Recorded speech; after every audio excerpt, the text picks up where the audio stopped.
అమరావతి రాజధాని క్యాపిటల్ సిటీకై మీకు అందరికీ తెలుసు. రైతు సోదరులు 2015 జనవరి 1 నోటిఫికేషన్ ఇస్తే 2015 ఫిబ్రవరి 28 అర్ధరాత్రికి 34,000 ఎకరాలు స్వచ్ఛంగా ఇచ్చారు, ఒక్క లిటిగేషన్ కూడా లేకుండా.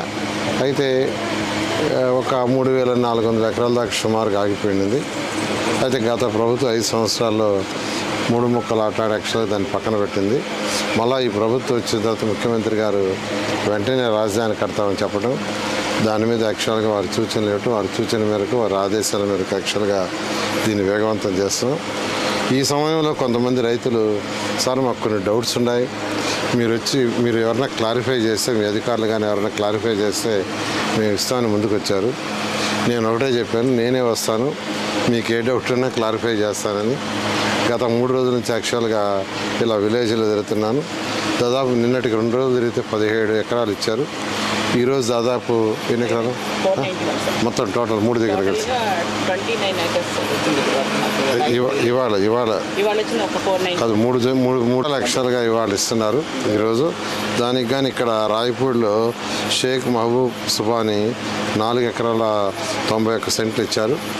తర్వాత ఇంకో 2 విలేజ్లో కూడా ఇప్పుడు ఇస్తున్నారు, అక్కడ పోతున్నాను. అంటే వాళ్ళకి ఏదైనా డౌట్స్ ఉంటే ఎప్పటికప్పుడు క్లారిఫై చేస్తున్నాను నేను, అధికారులు. ఎవరైతే ముందు అలాట్ ఇస్తారో వాళ్ళకి ఇమీడియట్గా ప్లాట్ అలాట్ చేస్తున్నాం.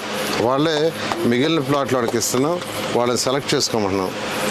ఇవాళ యాక్చువల్గా ఈరోజు ఈ ల్యాండ్ ఇచ్చారు, రేపే ఆ రైతులను పిలిచి ఉన్న ల్యాండ్ చూపిస్తారు. వాళ్ళు ఎక్కడ సెలెక్ట్ చేసుకుంటే దాన్ని రిజర్వ్ చేస్తున్నాం. 15 రోజుల ప్రొసీజరు, 15 రోజుల్లో వాళ్ళకి ల్యాండ్ అలాట్ చేయడం జరుగుతుంది. ఈ విధంగా ఇప్పుడు దీనికి సంబంధించి రాజధానిలో ఏ రైతైనా ల్యాండ్ ఇవ్వదలుచుకుంటే వాళ్ళకి ప్లాట్లు ముందుగా వాళ్ళు కోరుకున్న దగ్గర మిగిలిన వాటిని ఇవ్వటం జరుగుతుంది. ఈ విధంగా ముందుకు పోతున్నాం. చాలామంది ఈరోజు రైతులు ముందుకు వస్తారు. ఏదైతే రాజధాని ప్రపంచంలో టాప్ 5లో ఒక రాజధాని అన్నారో అలాంటి రాజధాని ఇక్కడ 3 సంవత్సరాలు నిర్మించడం జరుగుతుంది. Thank you.